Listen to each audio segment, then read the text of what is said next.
Doctors, welcome. On behalf of Fraser Division of Hetero Healthcare, I, Dr. Prashant, welcome you to this session of CARBETOCIN Power Panel webinar.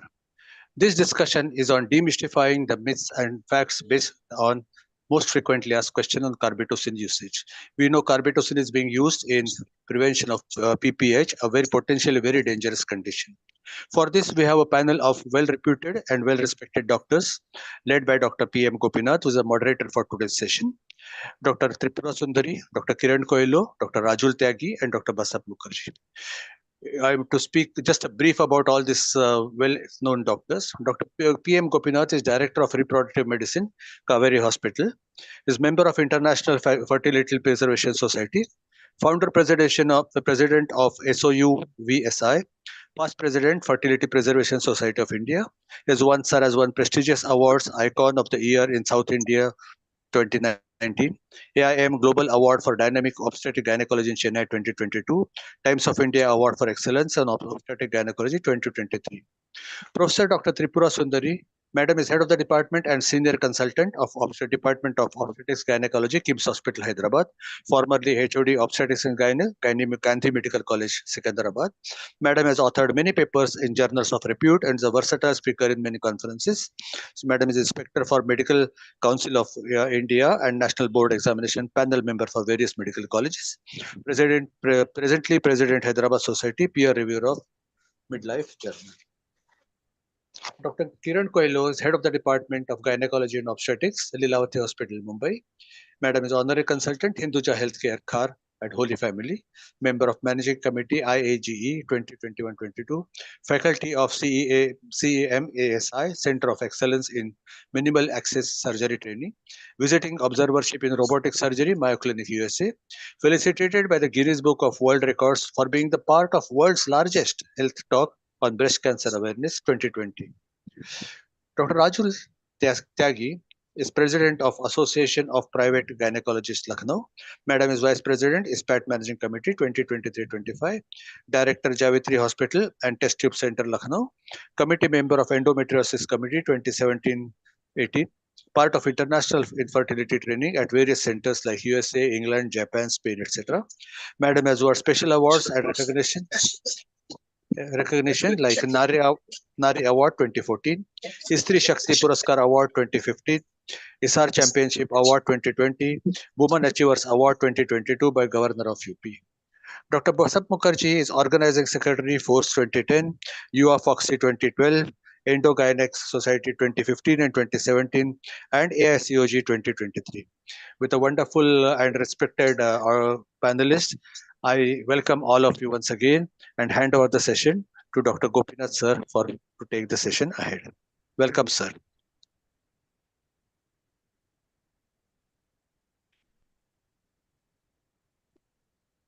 Good evening, everyone.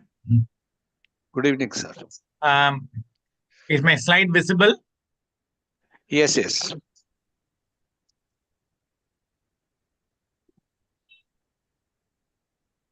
Okay. So these are all the people whom we have been introduced. It is excellent to be with such a renowned faculty who have been the doyens in the field of obstetrics, and they have done a wonderful service to the women's health. So it is really a pleasure having this kind of a faculty to share our knowledge to the audience here. We all know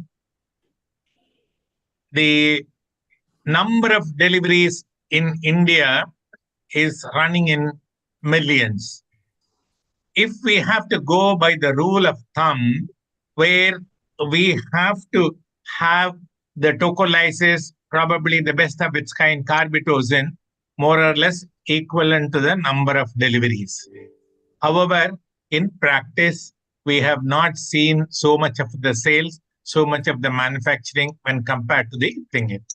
Where is the pitfall in understanding the use of carbetocin? This is what our eminent panel is going to bring it about to show us what is it like. We will start with Dr. Basap. when to use carbetocin over oxytocin for the prevention of PPH. Can you just highlight, please?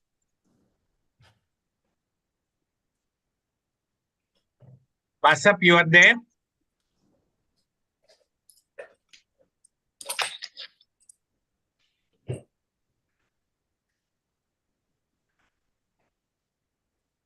Sorry, I got disconnected. Yeah, I'm back. Yeah.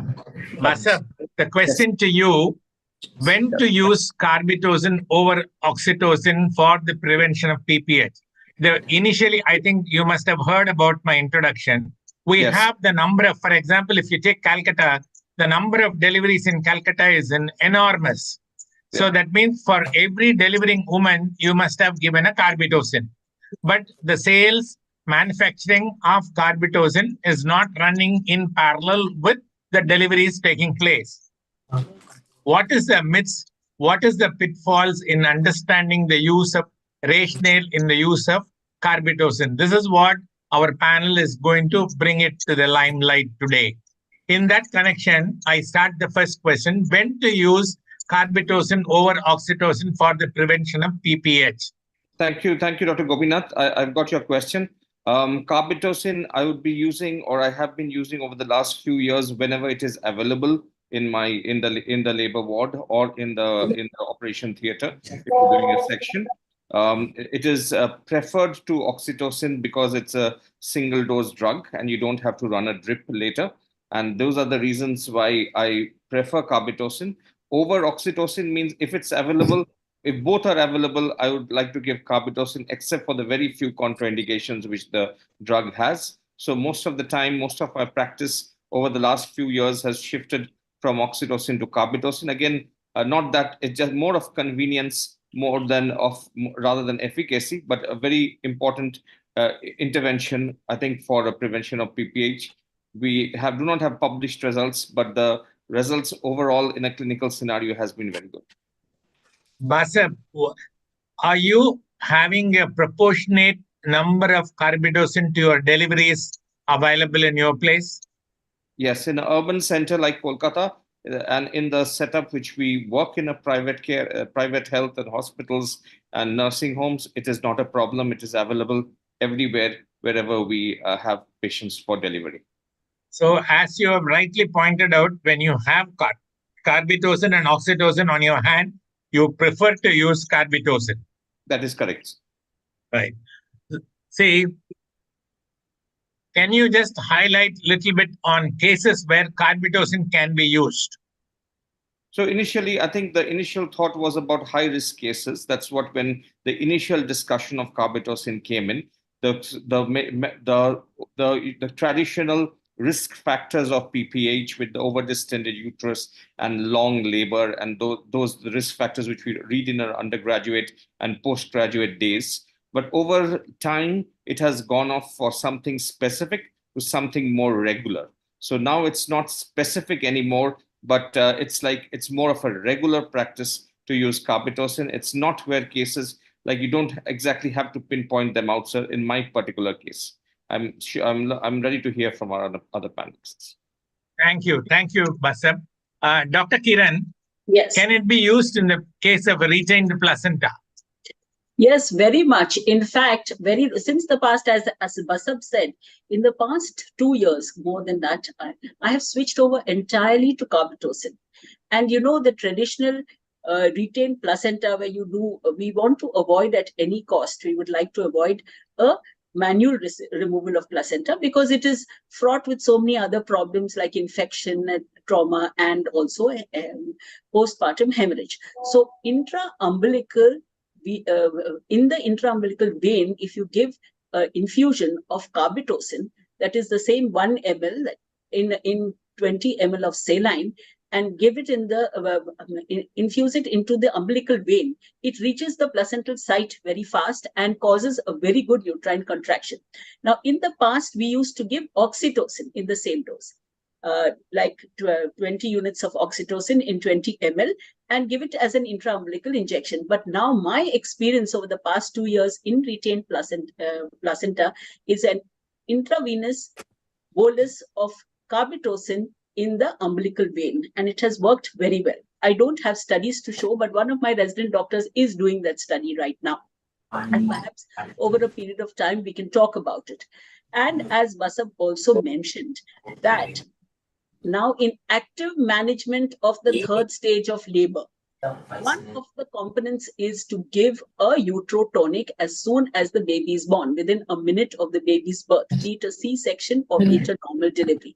And that is what we practice. And in urban Mumbai, there are so many companies who are buying, telling us to, so we have no problem with the supply of carbetocin. And carbetocin is very good because it's a single dose. It acts immediately. And what is very important, it is long acting. So at least for 1 hour, the IV dose will use and will work. So even for a normal delivery, even for a cesarean section, it works very well. So my experience with carbetocin, initially I used to give a combination of methergin and oxytocin. Now I have switched totally to carbetocin. I find there are less side effects, and patients with hypertension or heart disease or RH negative patients, carbetocin works very well. Thank you, Dr. Kiran.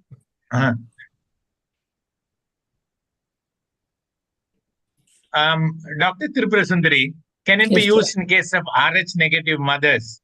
Good evening, sir. Dr. Kiran madam has already said that it is better to be used RH negative, because RH negative, the only thing, is when you give carbetocin, it will squeeze the uterus more. There may be some amount blood, RH negative blood going into positive blood going into the mother, but we are giving after the delivery of the baby, and we clamp the cord, so there should not be anything, and definitely it will prevent PPH in an RH negative mother, and definitely blood loss is less, so the chance of the mother going into PPH and having blood transfusion with an RH negative blood which is not available also comes down. So it can be comfortably given an RH negative mother. But only thing again here I wanted to say is, your first question was to, you're not able to get as number of cases of carbetocin as compared to number of deliveries. The first thing is the cost. The patient, because in government setup, oxytocin is available freely, and carbetocin is a costlier one, it's not being used. But all private setup, we are using carbetocin freely. But the only thing here, one thing I wanted to insist is, they are going on saying that carbetocin is heat stable and it can be kept outside, but still everywhere nobody's insisting that it is working. It's not stable beyond 30, and we know our temperatures are 45 to 50. So even this, I feel, has to be kept in the fridge, and at least in cool temperatures. In a corporate setup, of course, we have hospitals which are having central AC, the temperatures are maintained. Otherwise, this also has to be kept in an AC so that the potency can be still maintained and we get very good results. So I'm using carbetocin comfortably for the last 3 years, and we are having good results, and 1 or 2 of our PGs are working on that. This thesis also is submitted and is giving very good results. Thank you, Dr. Tripura Sundari. Now coming back to Basab, patient profiles where doctors can anticipate a PPH and use carbetocin prophylactically. Yes. So Dr. Gopinath, in a case of prolonged labor where vaginal birth did not work and you've taken her for a second section, cesarean section, in a case of over-distended uterus, either hydramnios, multiple pregnancy, otherwise, in extremes of age, especially elderly, you can, and a multipara, you can anticipate PPH, and you can use carbetocin. If you're not using it regularly like us, like if you have a choice and you want to use one and you want to selectively use one where the chance of PPH is more, these would possibly be the cases which you would select among them, where you would use carbetocin possibly over oxytocin, just because it's a single dose. But of course, it'll vary from practice to practice, and that's my take on it. That's nice. So one is prophylactically use it for all deliveries, and this is the cases where you anticipate a PPH and then you will make sure that you definitely use it. Am I getting the message right?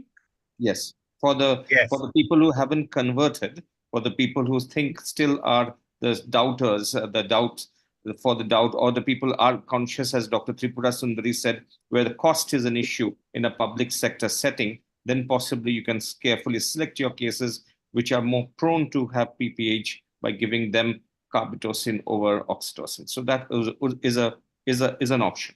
That's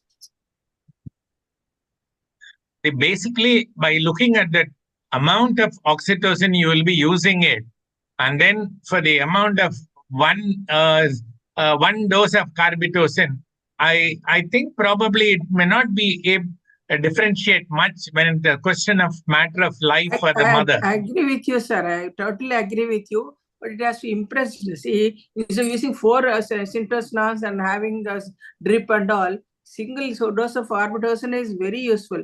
But it has to impress on the doctors that you compare and say at the end of it, carbetocin is very effective and it can be used for the patient with less, actually in the long run, it will be a lesser cost, and the patient also does not need so much of IV fluids, and the problems of excess IV fluids also, that also can be reduced.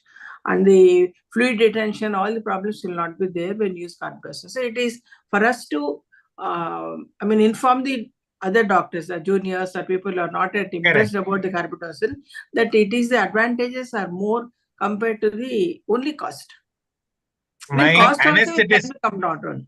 My anesthetists are so much tuned to it. And if there is no carbetocin in the theater, they show tantrums, So they are so much used to it, giving by one shot and then maintaining a fluid balance without any issues. They are so comfortable after using it. May I add to that, Dr. Gopinath? May I add to that?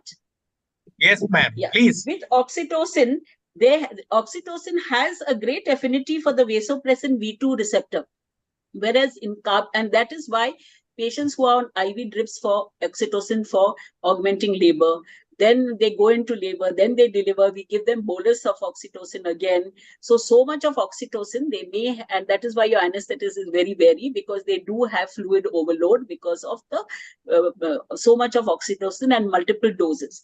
Whereas with carbetocin, it has a very low affinity to vasopressin V2 receptor when compared to oxytocin. And that is why we have no problems with carbetocin with regard to fluid overload. That's an important point for carbetocin. That's an excellent point, Dr. Kiran. That's an excellent point.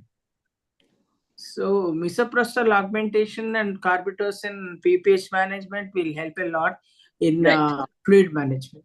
Absolutely. Yeah. Can I make a point, Dr. Gopinath, like this again? Sure.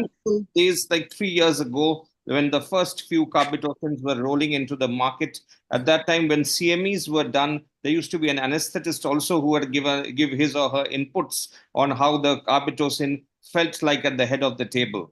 Like again, to convince a lot of obstetricians, the anesthetists were brought into CMEs to give their inputs about the flushing, the chest discomfort, or how exactly the patient feels after carbetocin. And most of them, the responses from there was positive. So that was the very initial days 3 years ago when the first few products were rolling into the market, like to convince the obstetricians more, and that it's not it's a quite safe drug, and it's all in the for the good of the woman. I think that was something which was brought into discussion initially.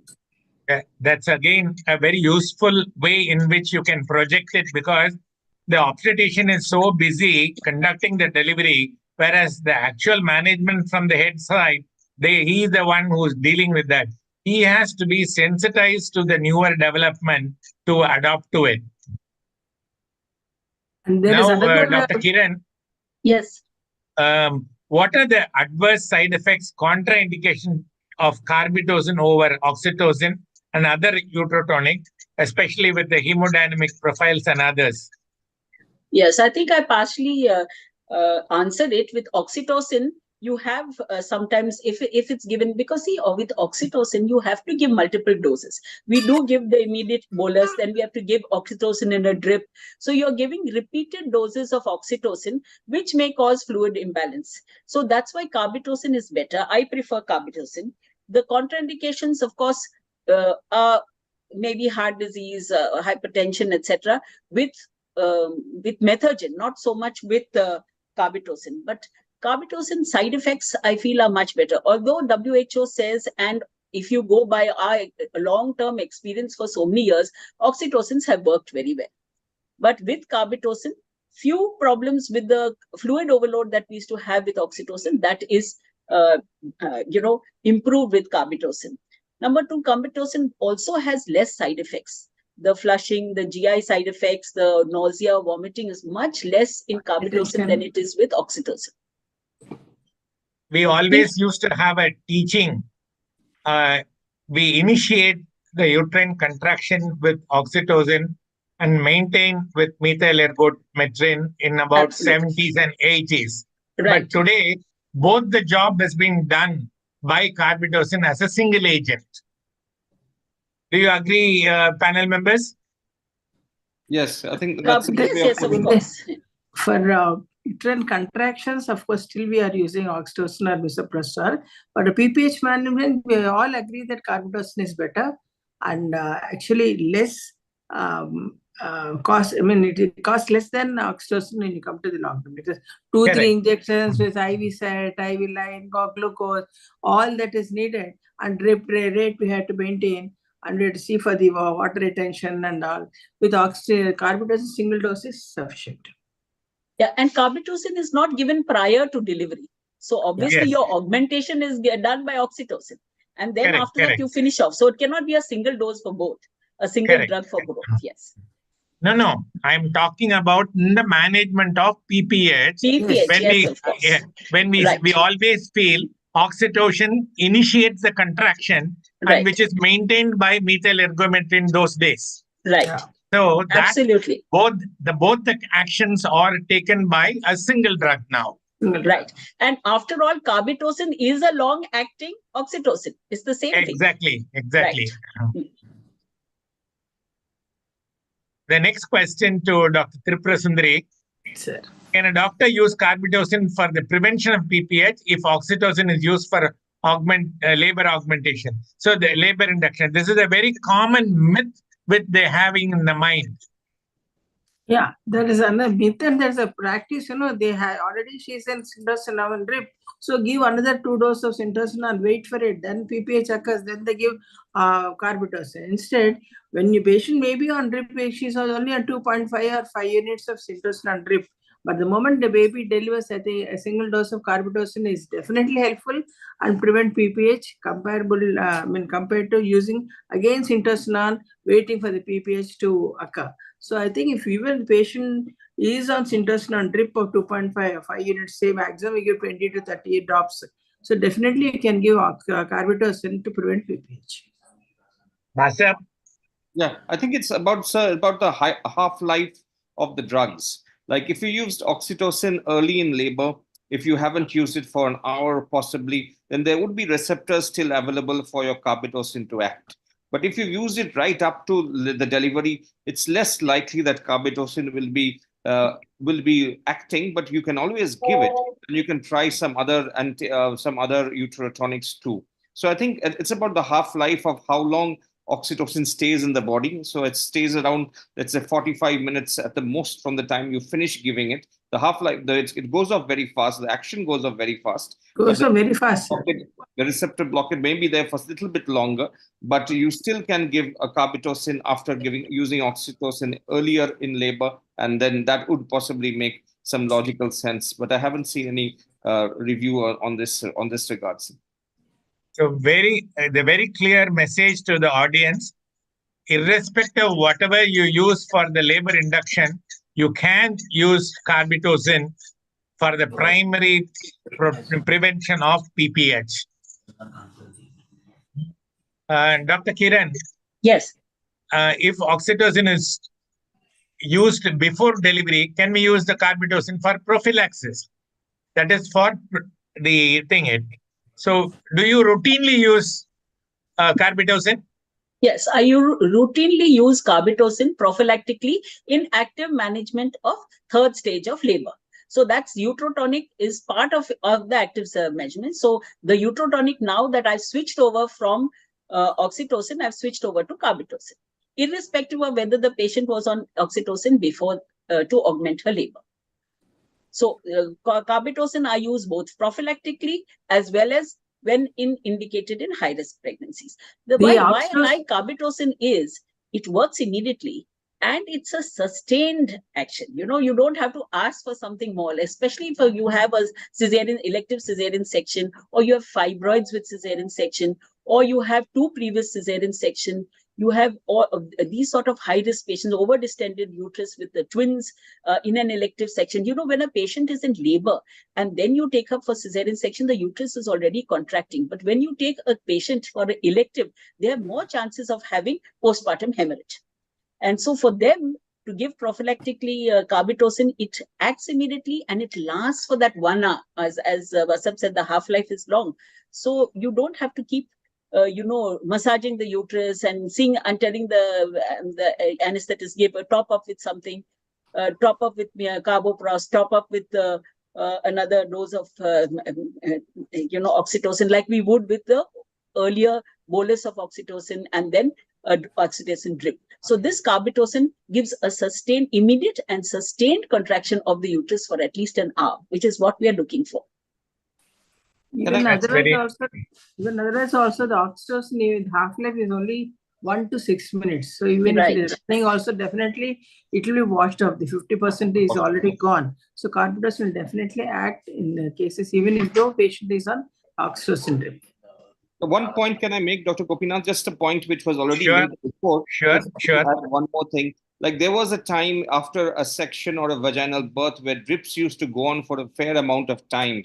Those days are all gone now with the enhanced recovery protocols which are there now, enhanced recovery after section, enhanced recovery after surgery, where you are allowed 2 hours later with oral fluids after an uncomplicated delivery, either vaginal birth or a section. So I think with that in the mind, I think your chance of giving a drip for a very long time is all gone. And that's where oxytocin slowly fades off and carbetocin advantage also comes in. So that with the dangers of fluid overload, with the dangers of electrolyte imbalance, with the danger of the drip running off very fast, with the danger of prolonged oxytocin use, is also the idea of less IV fluid use after a section where you have early feeding, early oral feeds, and that just helps in a quite quick recovery. And that would be the newer thoughts post-surgery, which I think carbetocin fits into that thought and dogma. More than the cesarean sections, it will be very, very appreciated in the normal deliveries where you don't have to run with the IV line and another thing, So at least for the cesarean, we maintain a fluid, so they won't mind. But whereas if it happens to be a normal delivery, you give a shot, make sure that it contracts and just allow it to just be normal, they'll really appreciate it. Very true. Dr. Kiran, how do you stratify between the carbetocin IV and IM? I usually give carbetocin IV. So because given one immediately after the delivery, so I've hardly ever used carbetocin IM. I give it IV soon after within a minute of the baby's birth, be it a vaginal delivery or be it a cesarean section. And that works within 1 minute. It lasts for 1 hour. IM I've hardly ever have to give. Maybe I've given carbetocin IM to augment if suppose the patient was given misoprostol and then there is postpartum hemorrhage, then we would give carbetocin, and vice versa. Suppose the carbetocin is not working, then we can augment or give suppose you give a carbetocin and despite carbetocin, the uterus is not contracting, which happens sometimes. Then in that case, we can give prostaglandins. And Dr. Tirupurasundari, your comments on this? Sir, for the uncomplicated normal delivery patient, especially having high-risk case, an IM single shot, if it's not an IV line, a single shot of IM of carbetocin is definitely helpful. And as you said, she'll be very happy without an IV line, because IV line is not kept for normal routine cases. If IV line is on, and of course, as Madam said, an intravenous is preferred. But that again, there is a controversy. Some people say it should be given over a long period of 10 minutes. But I don't follow that. We give it off within a minute or two slowly. Right. And effect is very good. Vasab? Yeah, I think IM was mainly for jittery starters, Normal for the deliveries. skeptics initially. But I agree with Dr. Tripura. In case there is no IV line, of course, there'll be very few cases where there won't be an IV line. But yes, there is Right. normal delivery where there will not be any normal line vaginal births, where you have tried to have as natural birth as possible. For them, IM does count. If there's nobody who, if there's nobody to give that slow push over a minute and things are happening very fast in the labor ward or things, then you give an IM shot and then you move out. So I think those are the very few indications where IM may come in, but IV, as I agree with Dr. Kiran, would be your preferred choice and give the drug the way it needs to be given. In my experience, we have all started in 75 with methylergometrin, and then we've just gone into symptometrin, then gone into oxytocin. Then I was working for Upjohn when we introduced carboprost here. And then after that, when I just started using it. But all through, I still strongly believe a single shot of IV is good enough rather than waiting for it.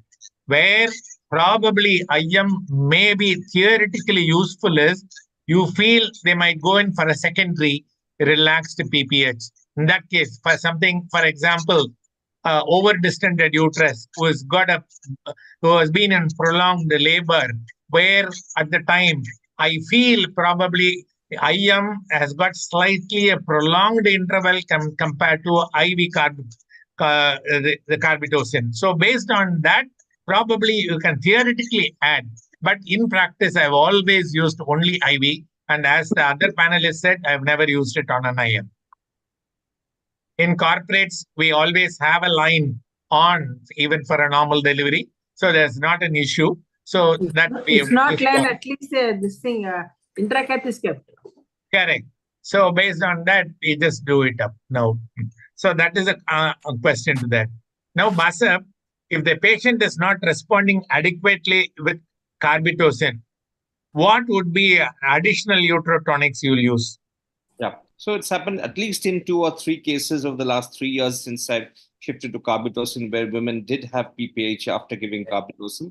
So the next thing would be a misoprostol, or would be even your prostaglandin, your injections of PGF2 alpha. The important thing is that sometimes, I'll just take you back a little bit, Dr. Gopinath, that initially when we had this prophylactic for PPH, so when we had the oxytocin drip going, we also used to slip in sometimes a rectal misoprostol just to have a better contraction for prevention of PPH. When carbetocin came, initially also there was a lot of skepticism that let's give something more, just not that carbetocin, it may not work, give another misoprostol. Over time, we have dropped that. Over time, we know that carbetocin alone does the trick. You don't need to give additional uterotonics till she has a PPH. So that confidence in the drug has emerged over time. So now it's not like you don't need to give anything else initially. And of course, if she has PPH, as you bring in this particular case, then the other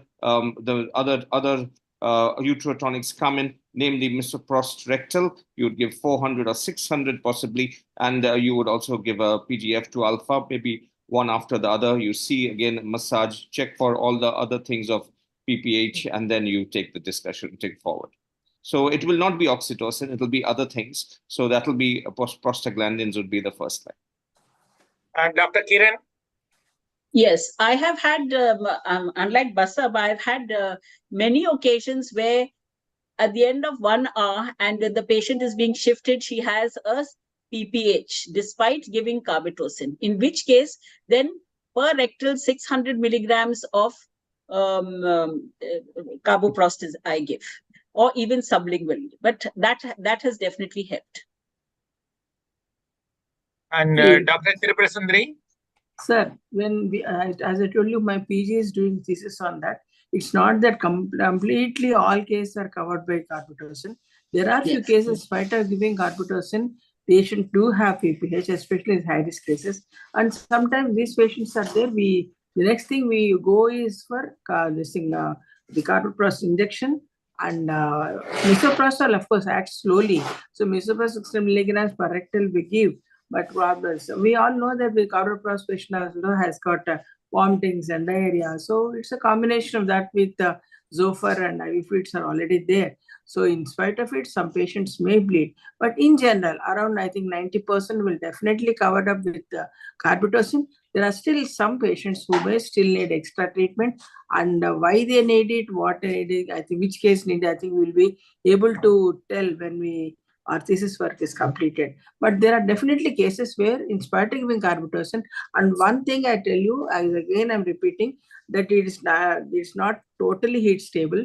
It is because our temperatures are at 40, 45, 50. So in those cases, it has to be kept under cool temperature so that its effect can be. It's not totally heat stable. So that should be kept in mind. That might be one of the causes where the carbetocin is not working. So because Syntocinon in our government said, if you see, they're all pulled up in a tray, they're all put there. Nothing like heat, maintaining a temperature. And almost for carbetocin also happening the same thing. So probably the cold chain, which is not, may not be a total cold chain, but still it has to be less than 40, it won't act. If you take that into consideration, definitely the effect of carbetocin will be better. And when it's not working, of course, we are going for carboprost injection and misoprostol and massaging and all routine things, whatever is there. And sometimes we have to look for what is the other cause of BPH also. Dr. Kiran. Yes. Yeah, definitely. I will add a little bit. My question is, what is wrong in giving oxytocin when you have given a carbetocin? No wrong. No, nothing. Not wrong at all. You can, but what is the use? You have already given, because it's the same molecule. If carbetocin has not worked, then oxytocin is not going to work. So rather than that, misoprostol, and it is my routine in high-risk patients, even after giving carbetocin, at the end of 1 hour, these patients do have a little bit of PPH. So then I put in misoprostol 600 milligrams per rectum. And I'm very happy with that. And if they do have, as Dr. Tripura Sundari mentioned, if they do have PPH, then give a prostaglandin injection as well, F2 alpha. But oxytocin is not going to work if carbetocin has not worked. It's the same receptor, isn't it? So the receptors are all used up. So in what way is oxytocin may not work? Vasab, what's your comment on it?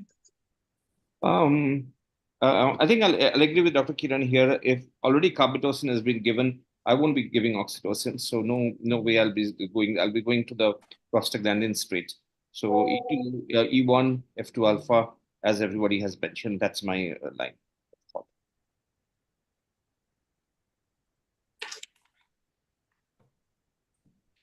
Dr. Kiran, where carbetocin is more effective, vaginal or a C-section or both?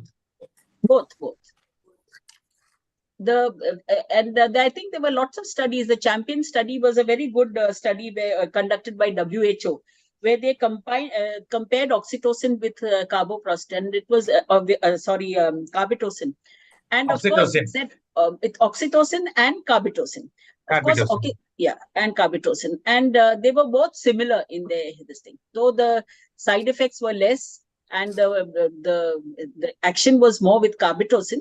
But oxytocin was also the drug of choice. So we can choose between, but in clinic, that was of course the Champion study. But in clinical practice, I find that, and I think most of us, Basab and Dr. Tripura also will agree with me, they have large obstetric practice. Carbetocin has worked very well in the past couple of years. Initially, it was told that it is not inferior to Syntocinon. Right. They said now it was we not say it is better than Syntocinon. It is better. That is, our practice has proved that. No, but let me rephrase my question. Where carbetocin is effective, Dr. Tripura Sundari, in vaginal or a C-section or in both? In both. But we are giving in cesarean section without any, this way. But vaginal deliveries, as a patient can afford or not afford, we are giving. But it is better, it can be given in all cases. Basab? So the initial, as Dr. Kiran said, the Champion trial 2018 was on vaginal births alone. So that was not cesarean section. But over time, with cesarean sections, single, multiple pregnancy, different sort of trials came up over the last 5 to 6 years, proving the fact that it is as effective in a section as it is in a vaginal delivery. So I think those things have got more clarity in the past few years with much more trials after the Champions trial has been done, because that was only on vaginal delivery, but there's been a lot of things on sections, single versus multiple pregnancy, and a lot of other data on the use of carbetocin, which, as Dr. Tripura Sundari rightly, and you said, that some of those trials have showing that it is better than oxytocin, and it's the non-inferiority part was the old part, and now you're thinking that it may be, there are some studies to say it's better. Another important aspect is, in a C-section, you see to believe it is acting. Yeah. You're right. In vaginal deliveries, we presume that it is acting. You give carbetocin, by the time you wait for the pulse to stop, put the clamp, you see the placenta nicely coming out. Correct. Right. And you feel that the uterus is nice and hard like your cricket ball. So you can see that also. You need not See even pull to the believe it. placenta from You one don't. side. You're seeing, you're feeling to believe it in one and you're seeing to believe it in the other. That's a good point. And Basab, looking at the temperature variations in India, what storage recommendation you suggest for carbetocin? It's a very important point, sir. That's all. Very, I think very Dr. important point. Dr. Tripura has already mentioned it at least three times. Let us come back one by one. Yeah, she's mentioned that the heat labile is also heat labile, so you have to keep on cold in the refrigerator.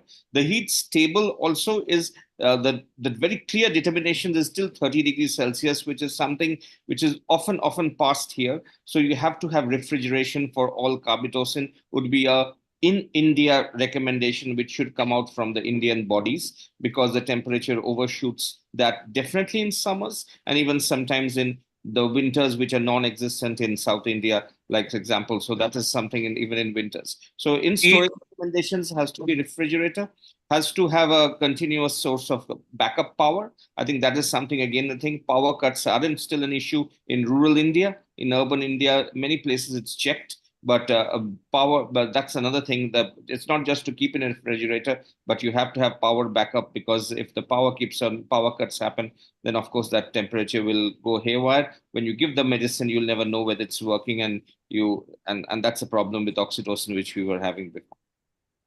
Yeah, as you rightly said, even though they claim it to be a heat stable, a room temperature stable carbetocin, why not you just keep it in a cool place if there is an opportunity?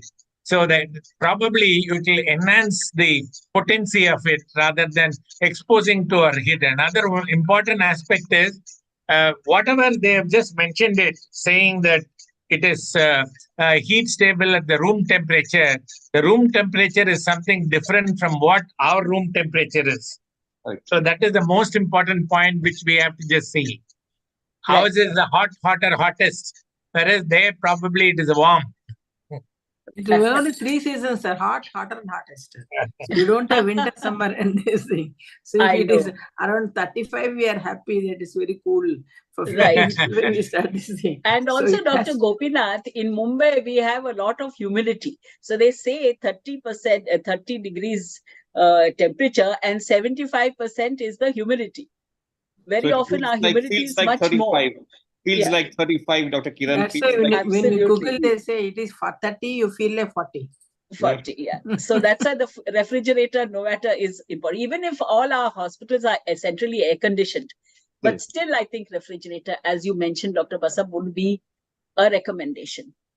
See, nowadays even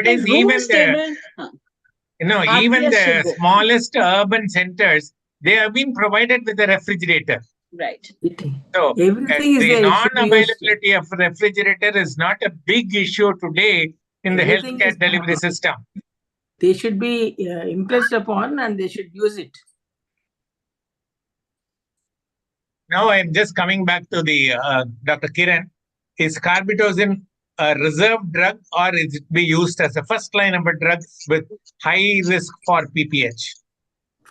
Right. It as I think all the discussion so far, and based on our personal experience also for the past 2 to 3 years, I think it has gone from a reserved drug to a drug of choice, both for prophylaxis and also for high risk patients for PPH. So that is now the first line of treatment for all patients, is that I would recommend, because PPH is so rampant in our country, especially in rural areas. So many lives are lost. And when we have a drug like carbetocin, which is, of course, heat stable even in the refrigerator, why use a drug which will not give us the effect that carbetocin has? So I think carbetocin, every single obstetrician around India should work with carbetocin, get their own experience, be confident, and save lives. Prevention is better than cure. Right. Yeah, Dr. Tripurathundari, the same points on you. Carbetocin is the drug of choice. It should be the drug of choice, and it is the only drug. But again, I'm sorry, I'm repeating it. The temperature has to be maintained. So if it is just because they say it is heat stable, it is not heat stable. It is only below 30. And our temperatures are 40. If it is used properly within the given time, I think it is a very wonderful drug which can prevent PPH, and we can avoid and save so many lives. Asam?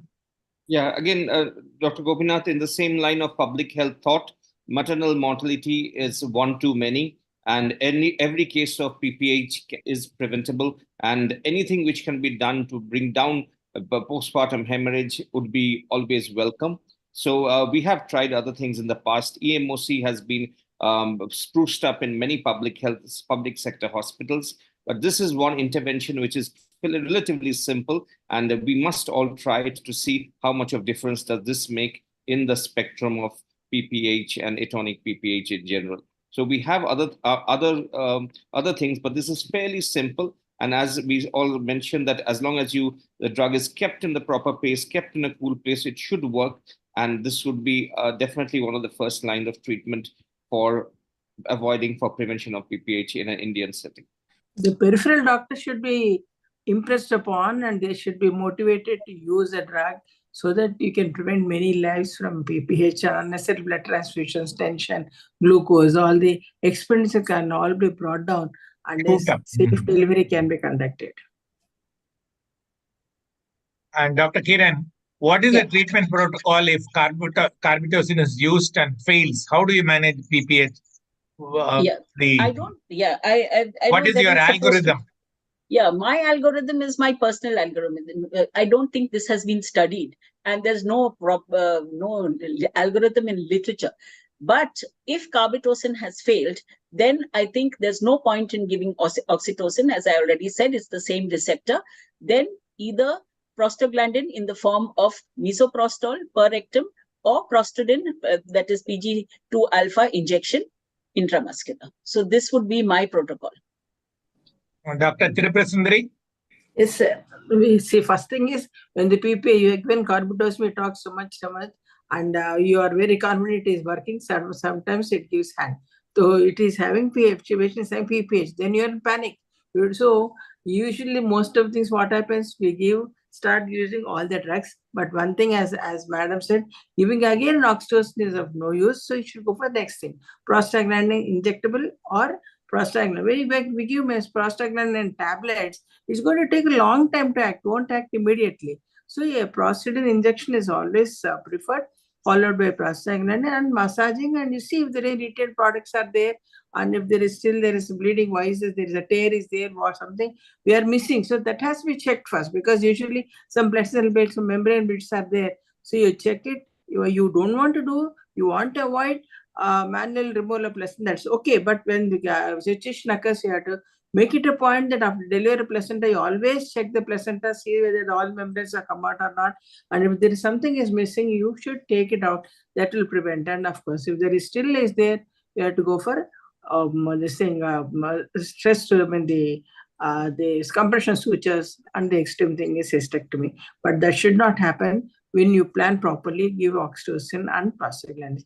I think only 1 in 10,000 with a modern obstetric should need those things. So otherwise, routine drug proper conduct of the placental delivery, followed by prostaglandin. Followed by carbetocin. If still that doesn't occur, of course, you go for prostaglandin injection and prostaglandin tablets. I think 99% of patients should be better. If still it's not there, you go for check for any retained placental bits or any missing cervical tears or go for ultimately cervical, the uterine compression sutures, and last resort is hysterectomy. That should not. We don't wish and we don't expect such thing to happen. I'll Awesome. add to that, in a tertiary care center like ours, we can do embolization, uterine artery embolization. That works very well in very severe cases of PPH. Because you don't have to do compression sutures. Compression sutures, compression sutures, if you have the uterus open and you're doing a cesarean section. But if you are not, and if it's a vaginal delivery and there is atonic postpartum hemorrhage, as you likely said, we have ruled out all trauma, tissue, and thrombin and everything else, then the last resort, yes, uterine artery embolization does save lives. Also, have you tried, Dr. Tripura, giving intra-umbilical infusion of carboprost? We have tried that. Especially the carbetocin works very well. When I was long back, so 15, 20 years back, oxytocin was given as the intra-umbilical injection was thesis. Now my PG, now she's doing that as with carbetocin. Same thing. I think my postgraduation is also postgraduate student is also doing the same study, comparing oxytocin and carbetocin. Yeah. I know. Basab, what is your take on that question? I think most of the points have been covered. Just the other intervention which I would like to try if the prostaglandins don't work is the hydrostatic pressure. So you put in your Foley's or you put in some balloons inside to put a pressure inside the uterus. Bakri balloon. Even Bakri balloon, yeah.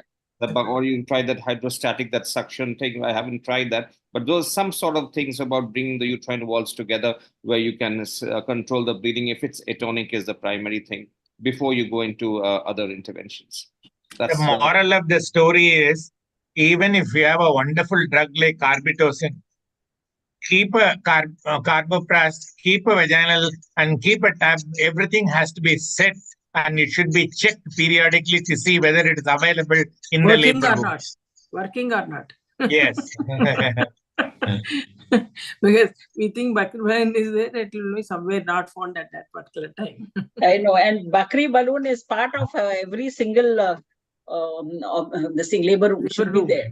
It should be there. Correct. But it should be Dr. Kiran, how would you conclude the efficacy, safety, tolerability of carbetocin versus other uterotonics? The final conclusion on this. Yeah, my final conclusion is that it is the drug of first choice for both prophylactic as well as high-risk patients and for management of postpartum hemorrhage, because it is a long-acting drug. The action works when given intravenous within 1 minute. It lasts for 1 hour. It's it has minimum side effects. It can be given in patients which ergometrin is contraindicated, and it has much more tolerability than all the other drugs, and has got less fluid abnormalities which are seen with oxytocin. So carbetocin is the drug of choice according to me. Yes, I want one point. It should be given immediately after delivery of the baby, and it is not that effective once the placenta is delivered. So in the middle of the second stage, after the birth of the baby, if you give it and wait, the placenta will nicely come out. There will hardly any bleeding. So many times there is no blood in the kidney tray once the baby along with the placenta. It's so cute and nice, but should be given in time. Right. The recommendation is within 1 minute of delivery of the baby. Yes. Be it C-section, be it vaginal delivery. Basab? Yeah, I think one important message is that we all have been using oxytocin 5 years ago. We will not be able to dump it in the basket just now. Carbetocin is the new kid in the block, and definitely it's something to be embraced and something to be brought forward. We still have to watch in time how it pans out. But just now, as the personal experience, clinical studies, and the research comes, carbetocin seems to definitely be scoring over oxytocin. We are all ready to change for the better of women's health and something which is more acceptable. The efficacy, safety, tolerability, as you have put up, Dr. Gopinath, all seem to be positive side. And the very fact it's a single dose, single one-shot management, it is something which is, and if it's available, it is something which is very well accepted in today's world, today's obstetric world. Other uterotonics, well, yes, they're all, you save them up for later.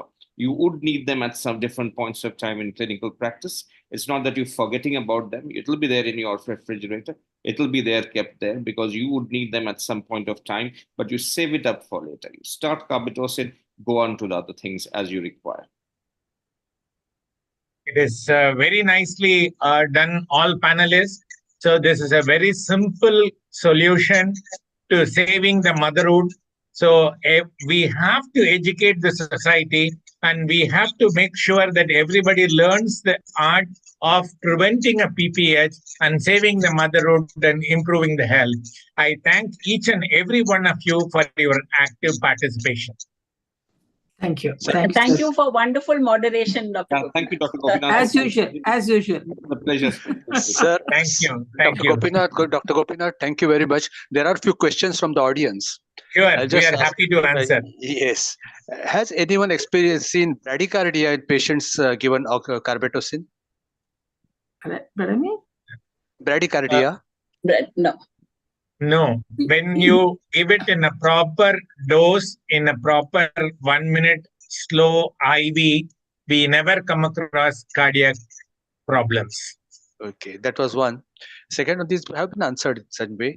If in low risk patient, if oxytocin is given and then also PPH occurs, then will carbetocin work or prostaglandin? Dr. Kiran? Carbetocin. Yeah. First of all, carbetocin. It will work Correct. immediately. Yeah. Yeah. And the third one, again, madam has already answered this. If after 1 hour, when carbetocin action wears off and PPH occurs, then what to use? Yeah, I The think we've point answered is, that. the point is, the carbetocin is not given for a permanent relief. It is Correct. initiating a contraction, which will be maintained by itself. And when the patient starts feeding the baby, it's going to help her further in contracting. We are not aiming at a drug for a uterotonic Permanent. effect of more than 24 hours. No, here the doctor has asked is after 1 hour if the PPH occurs after carbetocin action wears off, then what would be? I First think is we check whether answered you have that any initially, retail yeah. products. Yes, correct. First check the return products, and then you can use this thing, carbetocin, isoprostol tablets. Correct. Injection. Or injection. Thank you so much. It was a wonderful insight, an in-depth discussion and wonderful insight. Of course, excellent moderation by Dr. Gopinath. I thank all the doctors who took time from their busy schedule and commitments and attended today's webinar. Thank you, marketing team Hitro Healthcare, for conceptualizing and organizing this event. Thank you, IT team of Hitro, for your support and guidance in all technology-related matter. And last but not the least, thank you, Hitro Healthcare field personnel, for a super coordination. Thank you, all of you. Wish a very good evening. Signing off. Thank you. Thank you. Bye-bye. Bye. Bye-bye. Bye-bye. Bye-bye.